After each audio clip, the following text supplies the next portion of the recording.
بسم الله الرحمن الرحيم عم يتساءلون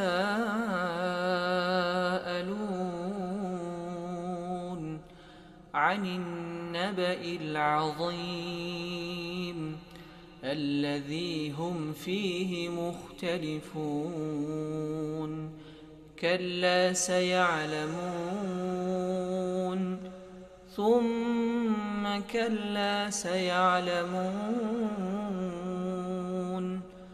ألم نجعل الأرض مهادا والجبال أوتادا وخلقناكم أزواجا وجعلنا نومكم سباتا وجعلنا الليل لباسا وجعلنا النهار معاشا وبنينا فوقكم سبعا شدادا وجعلنا سراجا وهاجا وأنزلنا من المعصرات ماء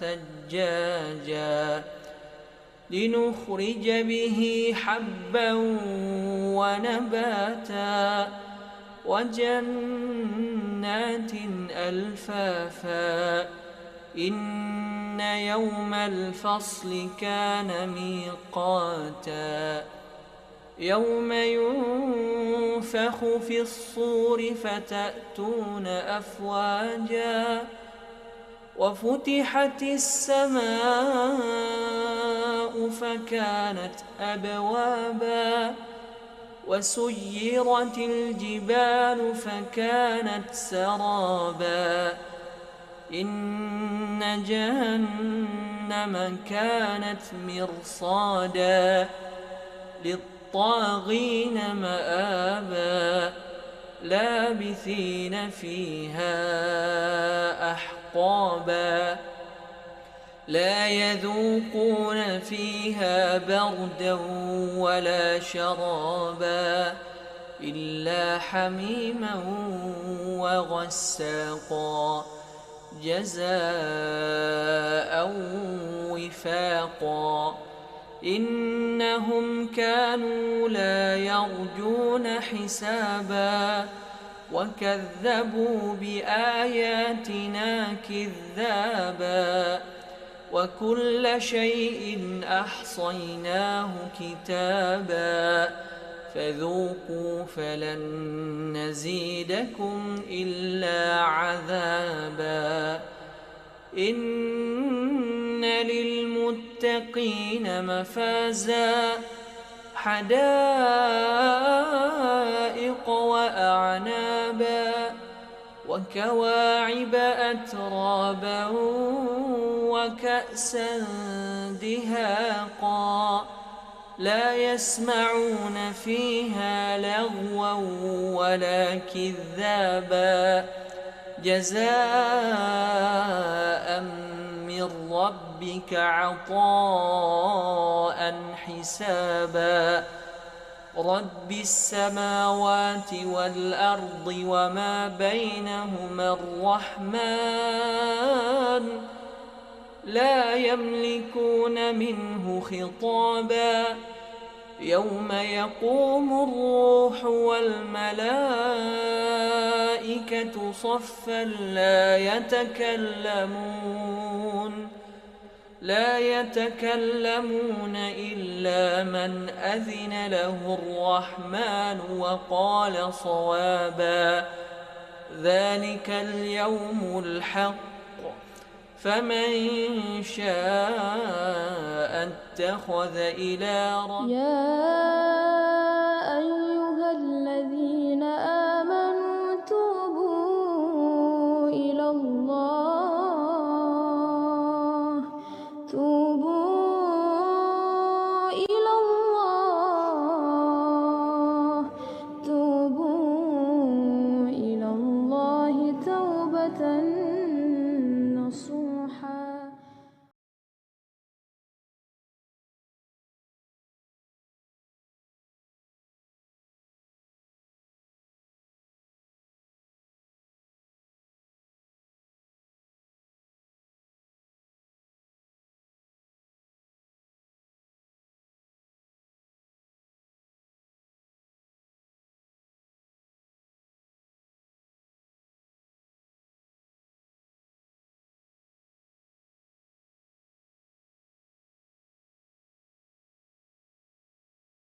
ويرضاه. والصلاة والسلام على من لا نبي بعده وعلى آله وصحبه ومن والاه. يقول ربنا تبارك وتعالى في محكم التنزيل وهو أصدق القائلين بعد أعوذ بالله من الشيطان الرجيم. يا أيها الذين آمنوا اتقوا الله حق تقاته ولا تموتن إلا وأنتم مسلمون. اللهم صل على محمد وعلى آله وصحبه وسلم.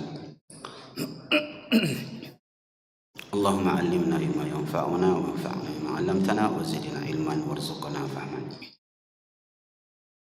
Assalamualaikum warahmatullahi wabarakatuh.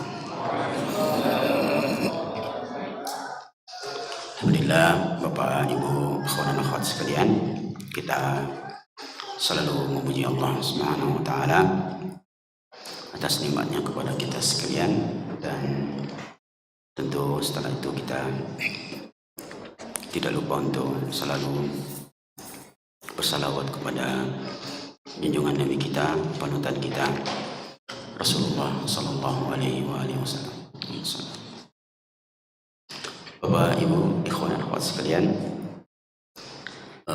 saya minta maaf bahwa sekiranya atau sedianya kitab Tauhid ini saya melanjutkan apa yang dibawakan oleh Ustadz kita dulu, Ustadz Saiful Ansar. Namun nampaknya setelah saya baca-baca kembali, tentu saya kemudian berkesimpulan untuk lebih baik kita kembali dari awal kitab Tauhid ini. Mudah-mudahan kalaupun nanti ada yang sama, maka itu akan menjadi untuk pengulangan dan akan menjadi penguat. Kalau ada yang baru informasinya, maka tentu dia akan menjadi penambah wawasan kita dalam memahami beberapa ayat-ayat atau hadis-hadis yang ditempatkan oleh Syekh di dalam kitabnya. Baik, kita mulai saja, mulai dari awal, bahwa kitab ini diberi judul dengan Kitab Tauhid. Tauhid sering kita dengar, biasanya diterjemahkan menjadi bagaimana kita mengesahkan Allah Subhanahu wa taala. Kalau kita sedikit belajar bahasa Arab, tauhid itu asal katanya wahada yuwahidu tauhid, artinya pengesaan. Dia berasal dari kalimat ahadun. Ahad yang kemudian diterjemahkan dalam Indonesia dengan kalimat esa itu sangat tepat. Ya. Dia tidak disebut satu. Ya. Dan ini perlu kita pahami dan kita ajarkan kepada anak-anak kita. Kalau kita ditanya Tuhan kita berapa, kita bilang esa, jangan satu.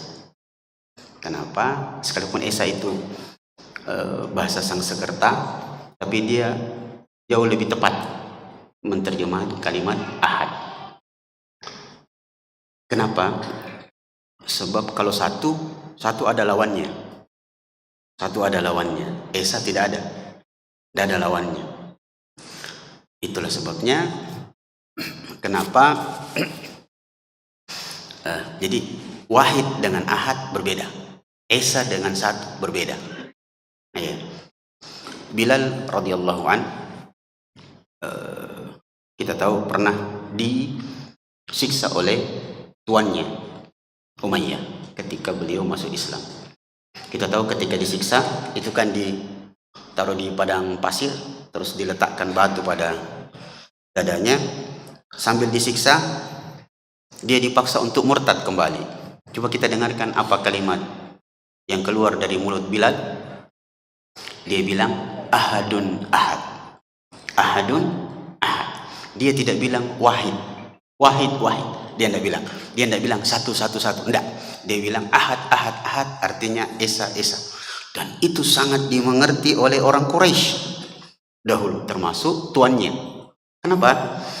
Karena ahad, begitu disebut kalimat ahad, maka orang akan paham yang dimaksud adalah Allah yang Maha Esa.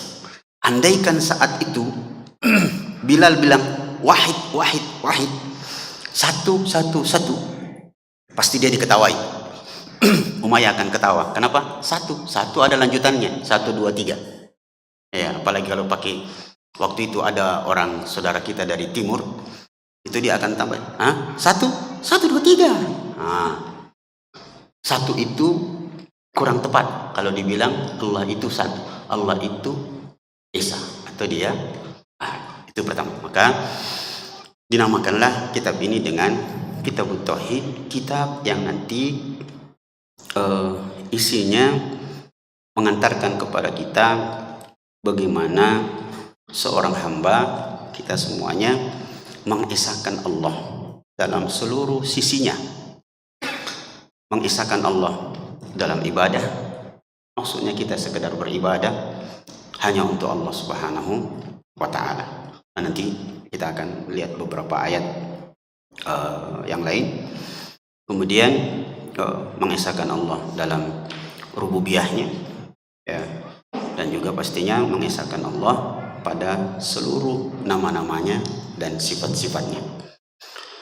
Itu mukadimahnya, nanti insyaallah satu-satu secara rinci pelan-pelan. Sekarang kita ikuti alur tulisan yang disebutkan oleh Syekh kita. Beliau mengatakan, menyebut beberapa ayat. Yang pertama dalam surah Ad-Dariyat ayat 56, Allah berfirman, a'udzubillahi minasyaitonirrajim, wa ma khalaqatul jinna wal insa illa liya'budun. Yang kedua dalam surah An-Nahl ayat 6, wa laqad ba'atsna fi kulli ummatin rasula an ya'budullaha wajtanibut taghut. Ayat ketiga Allah berfirman dalam surah Al-Isra ayat 23, wa qada rabbuka alla ta'budu illa iyyahu wa bil walidayni ihsana. Ayat keempat surah An-Nisa ayat 36, wa'budullaha wa la tusyriku bihi syai'a.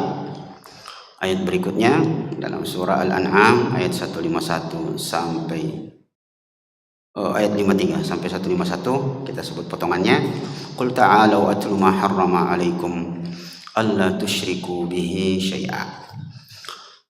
Sekarang kita jelaskan sedikit demi sedikit ayat yang disebut pertama kali.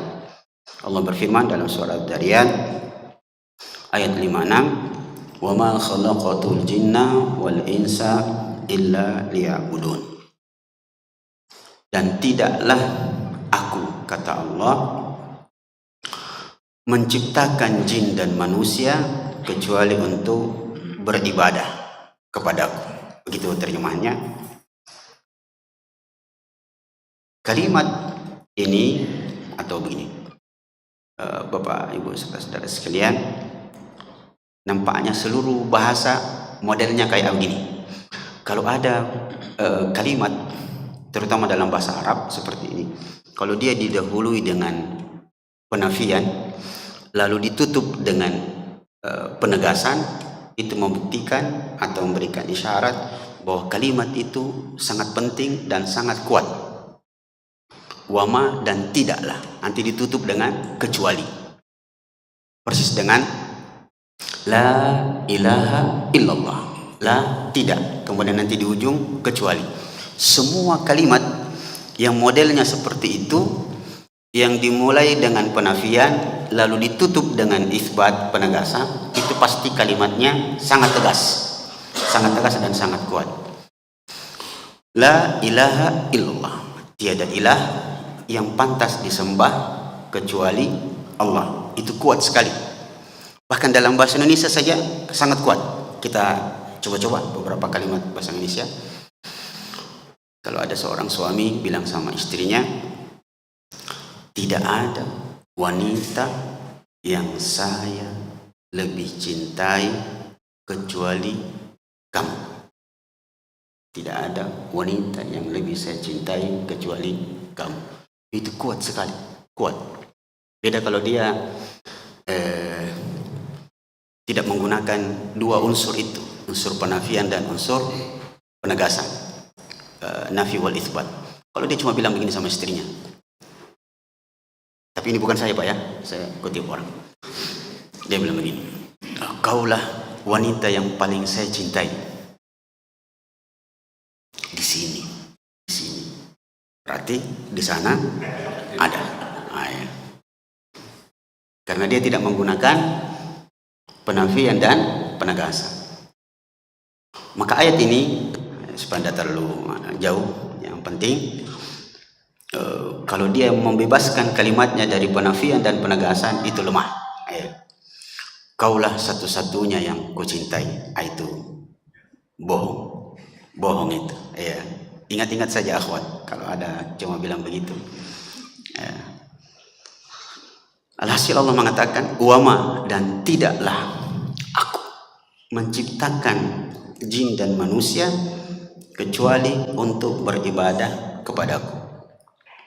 Sedikit penjelasan, di sini Allah menggunakan aku. Dalam ayat-ayat yang lain, misalnya dalam surah Al-Insan, inna khalaqanal insana min nutfatin amsyajin. Sungguh kami menciptakan. Di situ menggunakan kalimat kami. Sedikit pengulangan apa yang pernah Bapak Ibu Saudara sekalian mendengarkan. Jawaban atas pertanyaan, kenapa kadang-kadang Allah bilang aku, kadang-kadang Allah bilang kami. Jawabannya secara singkat, kalau Allah bilang aku, itu biasanya berhubungan dengan penciptaan yang itu adalah makhluk pertama. Makhluk setelah Adam itu sudah menggunakan kami. Maka kalau dia menggunakan kata ganti kami, itu artinya ada unsur lain, ada faktor X yang lain. Misalnya begini, kalau Allah bilang aku, sungguh aku telah menciptakan jin dan manusia, maka ini maksud jin di situ adalah jenis jin pertama, dan manusia pertama. Jadi Allah langsung menciptakannya, yaitu Adam. Jadi Adam diciptakan langsung oleh Allah Subhanahu wa taala, dengan tangannya sendiri. Makanya Allah menegur iblis, mengatakan, kenapa engkau tidak sujud kepada Adam yang aku ciptakan dengan tanganku? Kalau dia menggunakan kami, itu artinya ada proses lain, itu disebutkan dalam ayat surah Al-Insan tadi. Sungguh kami menciptakan manusia dari setetes air mani. Itu artinya Allah tidak langsung menciptakannya, tetapi dia melalui proses pertemuan antara sel yang ada pada diri laki-laki dan yang ada pada diri perempuan. Maka itu jawabannya sedikit tentang perbedaan antara penggunaan kata ganti aku dan kami. Fokus kita, Allah mengatakan, dan tidaklah aku menciptakan jin dan manusia kecuali untuk beribadah kepadaku. Ayat ini, Bapak Ibu Saudara sekalian, Allah mengatakan menciptakan jin dan manusia. Jin, manusia. Disebut dulu jin. Hampir 90% ayat dalam Al-Quran ketika menyebut jin dan manusia selalu jin duluan. Jin itu berarti memberikan penegasan beberapa poin. Yang pertama, bahwa memang jin lebih dulu diciptakan daripada manusia. Yang kedua, bahwa jin itu lebih kuat daripada manusia. Jin lebih kuat daripada manusia, kecuali di beberapa keadaan. Bahwa ada manusia yang bisa lebih cepat dan lebih kuat daripada jin. Nanti suatu saat kita, tapi bisa bapak baca di surah An-Naml, kita ayat 30-an, 32 atau 33, cerita tentang Nabi Sulaiman yang mengumpulkan bala tentaranya untuk mendatangkan istana Ratu Balqis. Di situ ada namanya Ifrit, dia bisa mendatangkan singgasana Ratu Balqis dari Yaman menuju Palestina. Dia berjanji sebelum Nabi Sulaiman berdiri dari tempat duduknya. Tetapi ayat berikutnya,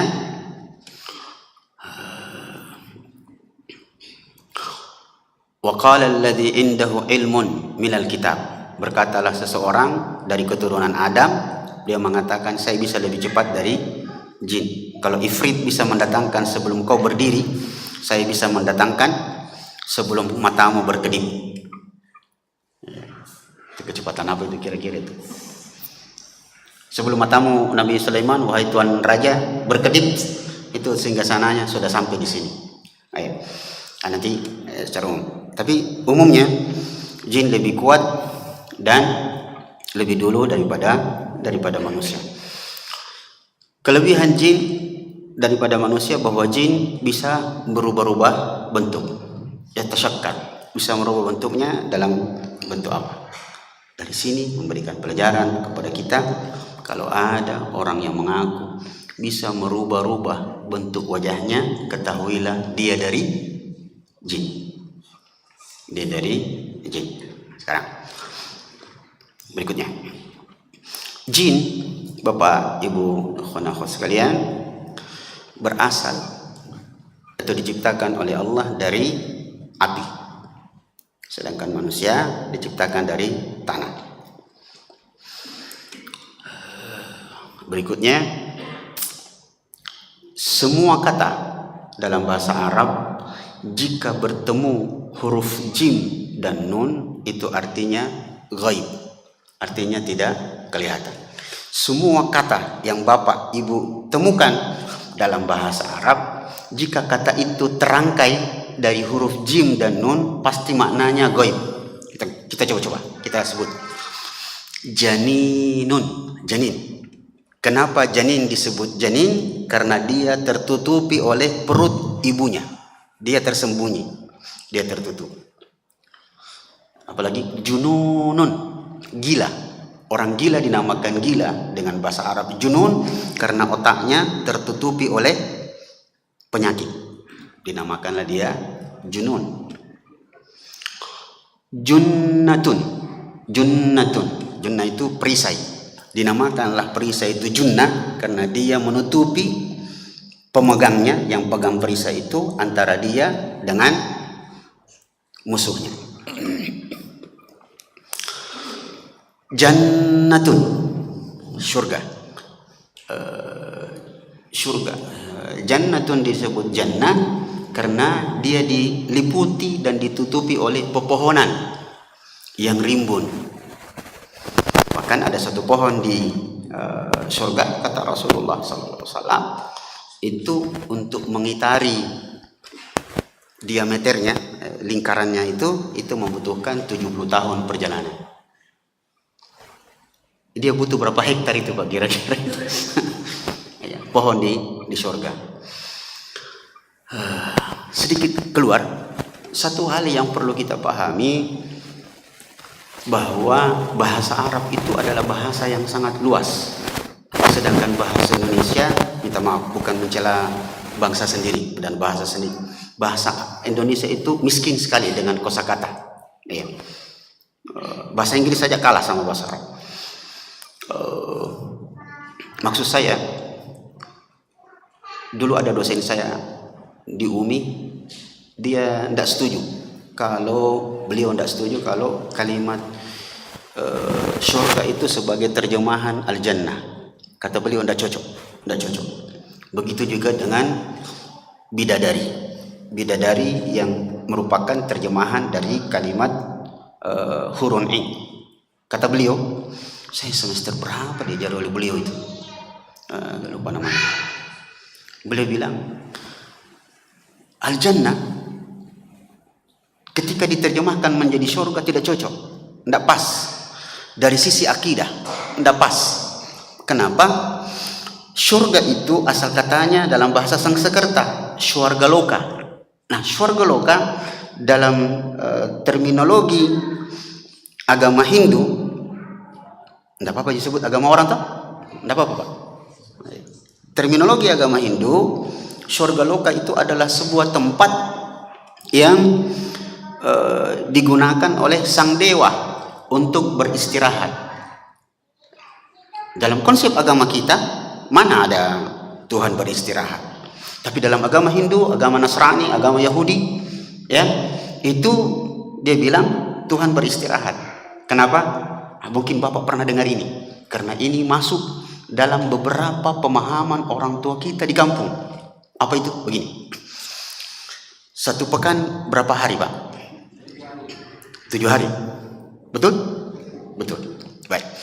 Tuhan, kita sebut Tuhan saja dulu supaya tidak kita nisbatkan langsung kepada Allah. Tuhan atau dewa itu menciptakan langit dan bumi berapa hari? 6 hari. Orang Hindu, orang Yahudi itu paham, sepakat bahwa memang Tuhan menciptakan langit dan bumi 6 hari. Dan Allah sebut khalaqas samawati wal ard fi sittati ayyam, dalam 6 hari, bukan 6 masa, Pak. Kalau saya tidak setuju dengan 6 masa. Betul-betul 6 hari.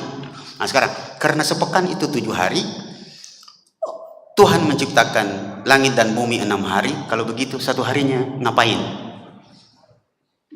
Menurut konsep agama Hindu dan agama lain selain Islam, dia mengatakan Tuhan beristirahat. Di mana? Di tempat bernama Syurga Loka. Maka itulah sebabnya dosen kami itu tidak setuju kalau syurga menjadi terjemahan dari Al-Jannah. Karena Al-Jannah dalam konsep agama Islam luar biasa. Begitu juga dengan hurun in. Hurun in diterjemahkan menjadi bidadari tidak pas. Kenapa? Ternyata dalam konsep agama Hindu ya disebutkan bahwa bidadari itu adalah sosok wanita yang sangat cantik yang kemudian menemani sang dewa beristirahat di sebuah tempat bernama Syurga Loka. Disitulah sisi-sisi pemahaman yang perlu kita pahami dengan baik. Jadi tidak benar. Apalagi dalam konsep agama lain selain agama kita ini yang mulia ini, bahwa mereka memahami bidadari turun ke muka bumi. Hei, tak bisa lah. Mana mungkin bidadari turun ke muka bumi? Rasulullah Sallallahu Alaihi Wasallam menyebutkan bahwa sekiranya bidadari itu diizinkan untuk menengok ke bumi ini, menengok di langit, menengok bumi ini, itu dia tidak membutuhkan, bumi tidak membutuhkan matahari. Saking cerahnya wajahnya. Seandainya 1 tetes keringatnya bidadari turun ke muka bumi, harum muka bumi ini. Harum 1 tetes saja. Seandainya diizinkan turun, jatuh ke muka bumi, ya, harum muka bumi ini, Pak. Maka itulah sebabnya seperti yang pernah kita sebutkan, jangan pernah percaya kalau pernah bidadari 7 turun ke muka bumi dan mandi ketika mau kembali satunya kehilangan selendangnya. Itu omong kosong. Itu Jaka Tarub dan 7 bidadari. Tidak mungkin. Masa bidadari lagi mandi di sungai? Ya, tidak mungkin lah. Itu sedikit. Jadi sekali lagi, semua kalimat dalam bahasa Arab ketika jim bertemu dengan nun pasti gaib. Apa itu? Yang terakhir adalah jin. Jin tidak mungkin kelihatan dalam wujud aslinya. Tidak akan pernah ada manusia yang bisa melihat jin dalam wujud aslinya. Tidak mungkin. Tidak mungkin. Kecuali kalau dia berubah. Dia berubah misalnya jadi manusia, jadi hewan, mungkin. Itu karena dia berubah bentuk. Tapi dalam wujud aslinya bohong. Orang yang mengatakan saya pernah melihat jin dalam wujud aslinya. Kenapa? Kita dengarkan perkataan Imam Asy-Syafi'i. Man idda'a annahu ra'al jinnah faqad kafara bima unzila ala Muhammadin sallallahu alaihi wasallam. Barang siapa yang ngaku-ngaku pernah melihat jin dalam wujud aslinya, maka sungguh dia telah kafir terhadap Al-Quran yang diturunkan kepada Rasulullah Sallallahu Alaihi Wasallam. Kenapa? Allah berfirman dalam surah Al-A'raf, Innahu yarakum huwa wa qabiluhu min haitsu la tarawnahu. Sungguh jin itu bisa melihat kalian dari sisi manapun, di mana di arah itu kalian tidak akan pernah bisa melihatnya. Jadi omong kosong. Kalau ada orang bilang saya pernah lihat jin dalam wujud apa? Pocong. Nah, itu pocong mungkin. Dan disinilah letak kebodohan orang Indonesia. Masa takut sama pocong? Muncul pocong dia lari. Hei, pocong itu terikat. Dia tidak bisa lari, dia cuma bisa loncat. Kalau muncul pocong ngapain lari? Kalau muncul pocong kan jatuh dia, jatuh pasti. Iya tuh. Kalau kita jadi orang Islam itu yang logis lah. Itu yang mau dibodoh-bodohi. Masa pocong, apalagi tuyul, masa lari kayak gara-gara tuyul? Nah, tuyul anak-anak, Anda tes saja. Nah, itu nggak mungkin. Ya. Sekalipun tentu semua di dunia ini ada hal-hal yang positif. Belajarlah dari pocong. Belajarlah dari pocong, kata orang dulu. Belajarlah dari pocong. Kenapa? Pocong itu mengajarkan kesederhanaan. Dari dulu sampai hari ini dan mungkin sampai hari kiamat, bajunya itu saja. Ya toh? Belajarlah dari tuyul. Sebab tuyul telah mengajarkan kita bagaimana anak yang masih sekecil itu sudah pandai cari duit. Alhasil, jin itu tidak akan pernah bisa kelihatan dalam wujud aslinya. Tidak ada yang bisa lihat kecuali Nabi. Kecuali Nabi. Maka omong kosong. Ada orang, kalau saya lihat rumahmu ini ada 100 jin di atas. Di belakangmu ada 50 jin. Nah, yang percaya Pak, yang percaya. Dari mana Anda tahu bahwa di belakangnya itu orang 50 jinnya? Tidak mungkin. Apalagi memasukkan jin dalam botol. Tidak mungkin. Bagaimana mungkin? Apa masuk akal? Jangan selalu pakai akal-akal Ustaz. Tidak. Agama ini sangat logis. Mungkinkah ada orang masuk jin dalam botol, ditutup tidak bisa keluar? Mana ceritanya? Seperti Aladin itu. Nanti digosok-gosok baru dia bisa keluar. Bohong. Jin itu tembok Cina saja dia tembus. Masa botol begini dia tidak bisa tembus? Bohong. Jadi tolonglah, beragama itu harus dengan logis. Sangat agama kita mengajarkan sesuatu yang sangat logis. Sekalipun tentu harus dipahami bahwa sekali lagi agama kita ini mengakomodir logika dan perasaan. Tetapi pada saat yang sama, logika dan perasaan bukan dasar dalam beragama. Ya, tidak mesti logika dan perasaan pakai. Karena ada sisi-sisi lain orang yang selalu pakai akal-akalan. Kalau tidak sesuai dengan akalnya, tidak diterima. Itu kan kalau kita berwudu dari rumah pakai sepatu terus ke kantor, terus batal wudu kita mau sholat dan sholatnya mau tetap pakai sepatu atau pakai kaos kaki, itu kan berwudunya seperti biasa. Nanti ketika bagian sepatunya mau diusap karena tidak mau dilepas, diusap saja bagian atasnya, bagian bawah tidak perlu. Orang bilang tidak masuk akal. Harusnya yang diusap adalah bagian bawah karena bagian bawah yang kotor. Hei, agama ini ada protapnya, ada aturannya. Bahkan semua di dunia ini main-main saja ada aturannya. Kalau sudah begitu aturannya begitu. Karena tidak semuanya harus pakai perasaan atau pakai otak. Ya toh? Seperti begini. Minta maaf kita saja yang agak mudah temani berdialog. Kalau Bapak habis berwudu terus mau sholat batal, pergi berwudu lagi toh? Apanya yang dibasuh? Padahal tadi batal gara-gara kentut. Apakah yang dibasuh pantatnya? Tetap anggota wudunya yang dibasuh, bukan pantatnya. Ya toh?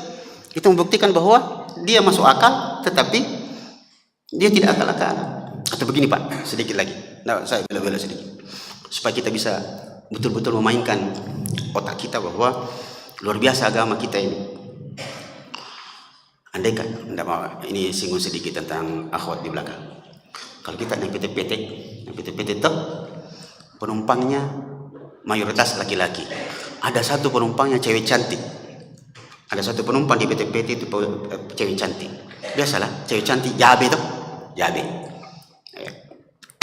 Tiba-tiba cewek cantik itu kentut dia atas PT-PT.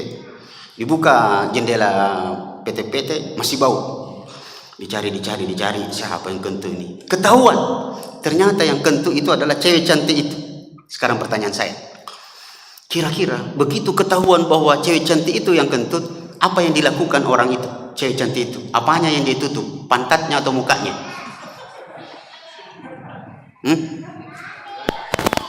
Dia malu toh? Ketika dia malu ketahuan bahwa dia kentut di atas PT-PT, apanya yang dia tutup? Mukanya atau pantatnya? Mukanya lah. Padahal pantatnya yang mengeluarkan bau. Kenapa? Karena memang sudah begitu aturannya. Masa malu tutup pantat, malu tutup muka. Begitulah agama kita mengajar. Kembali lagi. Tidak apa-apa. Maka sekali lagi, janin, junun. Apalagi tadi, jannatu, jinnun. Itu tidak akan mungkin kelihatan. Dia, maksudnya dia gaib. Adapun jin, dia tidak mungkin kelihatan. Allah mengatakan dalam firman-Nya dalam surah Al-A'raf, innahu yarakum huwa wa qabiluhu min haitsu la tarawnahum. Sungguh jin itu bisa melihat kalian dari sisi mana saja yang kalian tidak bisa melihat. Satu-satunya jin yang bisa kelihatan adalah temannya, yaitu jun. Itu saja. Iya. Dan memelihara jin tidak boleh. Tidak boleh. Sekalipun apa hukumnya pelihara jin, Ustaz? Nah, saya mau pakai dia untuk kebaikan, mengobati orang. Tidak boleh. Tidak boleh. Iya, karena hukum asalnya jin itu pembohong. Hukum asalnya jin itu pembohong. Kata Rasulullah SAW, kisah tentang Abi Hurairah yang menangkap syaitan itu, lalu diajarkan ayat kursi, beliau mengatakan, sadaqaka wa huwa kadzub. Sungguh dia benar telah mengajarkan kau ayat kursi, padahal dia kadzub. Kadzub itu kalau dalam bahasa Arab itu bentuk timbangannya faul, berarti banyak berdusta. Banyak berdusta. Jadi hukum memelihara jin tidak boleh. Sekalipun dibilang ini jin ilmu putih, tidak ada. Tidak ada istilahnya ilmu putih, ilmu hitam. Tidak ada. Satu-satunya jin yang bisa dipelihara, bahkan disunnahkan untuk dipelihara, terutama untuk laki-laki, adalah jin god. Jadi pelihara saja jenggotnya, ya. Baik.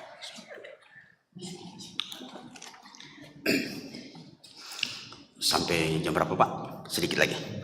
2 kalimatnya, nanti yang lain ujungnya kita pelajari. Wa ma khalaqtul jinna wal insa. Ins, manusia. Dalam bahasa Arab, ins itu manusia itu berasal dari 2 kalimat. Manusia kita, bahasa Arabnya insanun atau insun, berasal dari 2 kata, al-unusatu wan nisyanu. Al-unusah makhluk sosial. Jadi manusia kita ini, manusia dinamakan manusia karena asal kita dari kata al-unusah, makhluk sosial yang tidak bisa hidup sendiri. Yang kedua, dia berasal dari kalimat an-nisyan. Manusia itu pasti lupa. Dan manusia pertama yang lupa adalah Adam alaihissalam, di mana Adam itu sudah diberitahu bahwa umurnya 1000 tahun. Tapi ketika dia diberitahu oleh Allah bahwa itu calon keturunanmu nanti, beliau mendapati ada cahaya pada satu calon keturunannya. Adam mengatakan, man hada ya Allah, siapa itu? Allah mengatakan, ibnuka Daud, itu nanti anakmu yang bernama Daud. Lalu Adam mengatakan, kam tu'tih min umrih, berapa umurnya? Allah mengatakan, sittuna sana, umurnya nanti 60 tahun. Maka Adam mengatakan, a'tihi min umri arba'una sana, kasih dia umurku 40 tahun, sedekah untuk dia. Maka genaplah umurnya 100 tahun. Tepat 960 tahun Adam hidup di dunia, datang malakul maut akan mencabut nyawanya. Jadi Bapak Ibu serta saudara sekalian, Nabi itu kalau mau dicabut nyawanya, malakul maut minta izin. Bagaimana? Sudah siap? Adam bilang, alaysa yabqa min umri arba'una sana, bukankah umurku masih tersisa 40 tahun? Fanasiya, dia lupa. bahwa 40 tahun umurnya itu sudah disedekahkan kepada anaknya, maka dialah manusia pertama kali lupa, dan keturunannya sampai hari kiamat akan menjadi punya sifat atau tabiat dasar, yaitu lupa. Ada di antara bapak yang tidak pernah lupa? Pak, syukurilah, untungnya Adam, kakek kita, moyang kita itu lupa. Andaikan dia tidak lupa, bahaya Pak, bahaya. Lupa itu, ikhwan dan akhwat sekalian, adalah nikmat Allah yang sangat besar yang sering dilupakan orang. Lupa adalah nikmat Allah yang sering dilupakan orang. Ya, bahkan gara-gara lupa itu jadilah dalam syariat agama kita ada satu gerakan dalam sholat itu disebabkan karena lupa, yaitu sujud sahwi. Bahkan dalam ilmu kedokteran ditemukan bahwa ada satu penyakit obatnya satu, yaitu lupa. Penyakit apa itu Pak? Ada satu penyakit di dunia ini obatnya lupa. Penyakit apa itu? Nggak tahu anak muda? Woi, nah udah, nggak selalu membaca bilang, membaca juga, tapi kata salah seorang tokoh, saya tidak mau sebut namanya, nanti saya dianggap lagi kampanye lagi, bahaya. Ya, ada tokoh mengatakan sebenarnya orang Indonesia itu minat bacanya bagus, tinggi, sayangnya kualitas bacaannya yang rendah. Buktinya bahwa minat baca orang Indonesia itu tinggi, coba lihat itu WhatsAppnya dibaca terus, padahal sudah sering dibaca, lagi kosong baca aja terus, apa? Ya, tapi kualitas bacaannya yang rendah. Ya, apa anak muda? Ada penyakit obatnya lupa. Penyakit trauma. Orang kalau trauma apa kata dokter? Lupakan. Jadi lupa itu nikmat, ikhwan. Dia nikmat yang besar yang sering dilupakan orang. Iya. Untungnya kita lupa. Seandainya bapak tidak punya, kita ini manusia tidak punya tabiat lupa, bahaya Pak. Bapak dari rumah berjalan menuju masjid, sholat tidak bisa khusyuk, Kenapa? Semua yang kita lihat terekam, tidak bisa khusyuk kita. Lihat ini. Begitu salat Allahu Akbar, datang semuanya. Nah, tidak dilihat saja, yang lain-lain masuk. Apalagi kalau kita tidak lupa, dilihat semua ini. Nah, makanya kenapa kita disunahkan ketika mau sholat itu dianjurkan untuk tidak banyak beraktivitas, tidak sembarang dilihat. Lupa. Jadi kalau ada apa-apa lupakan saja. Lupakan. Cuma satu, jangan dilupa. Jangan lupa bayar utang. Nah, itu yang penting untuk kita selalu sadari. Baik. Itu sifat pertama manusia, al-nisyan. Yang kedua, al-unusa. Kita ini tidak pernah bisa hidup sendiri. Kita selalu membutuhkan orang lain. Bahkan kata Pak motivator, ingatlah baik-baik, kita manusia sejak lahir sampai mati kita akan selalu membutuhkan orang lain. Kita lahir, kita membutuhkan orang lain, dan sampai sekarang kita tidak pernah diberitahu oleh mama kita siapa yang membantu kelahiran kita, dan mati juga kita tidak akan tahu siapa yang membantu pengurusan jenazah kita. Oleh sebab itu kesimpulannya, bergaullah dengan baik dengan sesama manusia. Kalau dia melakukan kesalahan, lupakan saja.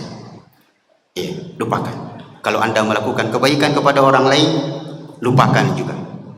Lupakan semua kebaikan-kebaikanmu dan lupakan semua kesalahan-kesalahan orang kepadamu. Dan jangan sama sekali menuduh orang yang lupa menepati janjinya kepadamu sebagai orang yang munafik, karena boleh jadi itu penundaan, lupanya dia terhadap janjinya justru disebabkan oleh dosa-dosa kita. Imam Sufyan Ats-Tsauri mengatakan, adnabtu dzamban fa ajidu athara dzambi atau atharahu fi khuluqi dabbati wa zawjati. Aku pernah melakukan satu dosa yang efeknya aku dapatkan pada hewan kendaraanku yang biasanya jinak dia menjadi liar, dan aku mendapatinya pada akhlak istriku yang biasanya lembut. Kalau saya pulang kerja, pulang cari nafkah, istriku sedang menyambut dengan baik. Hari itu saya dapati dia tidak memperhatikan saya dan tidak mengurus saya. Itu potongan ayatnya, insyaallah ujung hadis, ujung ayatnya illa liya'budun. Pada pertemuan berikutnya insyaallah kita sambung. Itu sudah habis waktu. Tinggal 3 menit. Saya tutup saja. Kalau sisanya ada yang perlu kita diskusikan, kita silakan. Wassallallahu Muhammadin wa alihi wasallam. Assalamualaikum warahmatullahi wabarakatuh. Ada pertanyaan? Tidak ada. Jelas? Baik. Sudah ada? Kita tutup saja.